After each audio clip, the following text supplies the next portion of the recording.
यूँ तो दुर्गा पूजा का आयोजन पूरे देश में होता है, लेकिन सुल्तानपुर ज़िले के दुर्गा पूजा का अपना एक अलग ही नाम और पहचान है।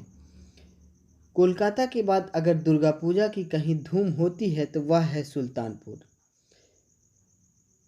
यहाँ के दुर्गा पूजा की खास बात यह है कि जहाँ पूरे देश में माँ दुर्गा की प्रतिमाओं का विसर्जन दशमी को होता है, तो वहीं सुल्तानपुर में विसर्जन के 5वें दिन के बाद यानी पूर्णिमा को होता है। इस सबसे अलग यहाँ की खास बात यह है कि गंगा यमुना तहजीब दूसरे इलाकों में जहाँ तनाव की खबर सुनाई देती है, वहीं यहाँ सभी धर्मों के लोग इस ऐतिहासिक उत्सव को मिलजुल कर मनाते हैं। शायद यही वजह है कि पिछले 6 दशकों से चली आ रही इस अनोखी परंपरा ने इसे खास और ऐतिहासिक बना दिया है। कोलकाता शहर के बाद अगर दुर्गा पूजा देखनी हो तो आप सब सुल्तानपुर एक बार अवश्य आएं। मंदिरों का रूप लिए जगह जगह बन रहे पंडालों में स्थापित हो रही अलग अलग रूपों में प्रतिमाएं बरबस आपको अपनी ओर खींच लेंगी। शहर की कोई गली या कोई कोना नहीं जहां इस ऐतिहासिक उत्सव के लिए लोग तैयारी ना कर रहे हों। साल 1959 में नगर के ठठेरी बाजार मोहल्ले में भिखारी लाल सोनी द्वारा पहली बार आदि दुर्गा प्रतिमा की स्थापना से इसकी शुरुआत हुई। वर्ष 1972 में प्रतिमाओं की संख्या में बढ़ोतरी हुई और तब से धीरे धीरे प्रतिमाओं की संख्या बढ़ती गई। आज शहर में करीबन 150 प्रतिमाएं स्थापित होती हैं। साल दर साल बढ़ रहे समारोह की भव्यता को देखते हुए जिम्मेदारों ने इसे विधिवत आयोजित करने की आवश्यकता महसूस की।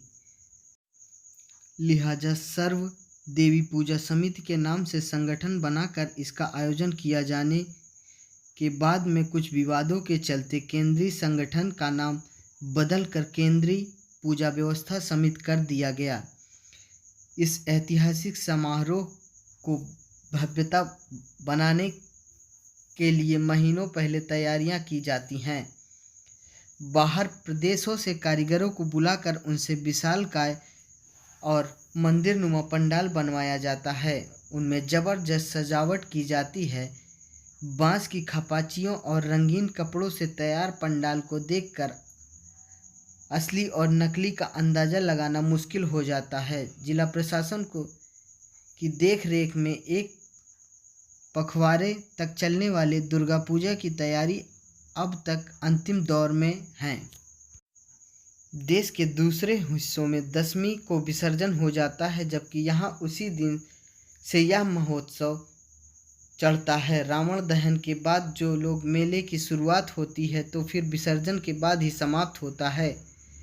5 दिन तक चलने वाले समारोह के बाद पूर्णिमा के दिन विसर्जन शुरू होता है। नगर के ठठेरी बाजार में बड़ी दुर्गा प्रतिमा के पीछे एक एक करके नगर की सारी प्रतिमाएं लगती हैं और फिर परंपरागत रूप से जिलाधिकारी विसर्जन के लिए हरी झंडी दिखाकर पहली प्रतिमा को रवाना करते हैं और फिर सारी प्रतिमाएं विभिन्न मार्गों से होते हुए सीताकुंड घाट पर आदि शक्ति गंगा गोमती नदी में विसर्जित कर दी जाती है। हमारा नाम गुड्डू कौशल है। हम ठठेरी बाजार से हैं। यहाँ की समितियाँ बहुत अच्छी हैं। भंडारों का पूरा आयोजन है, खाने पीने की पूरी व्यवस्था है।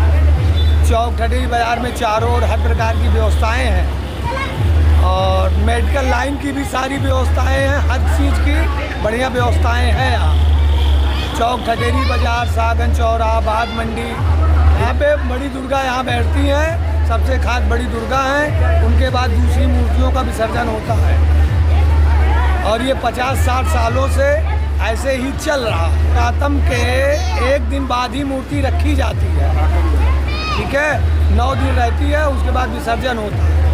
3 दिन 4 दिन विसर्जन में लगता है। सब मूर्तियों का एक सीरियल वाइज रहता है नंबर, उसी हिसाब से सबकी विसर्जन होता है।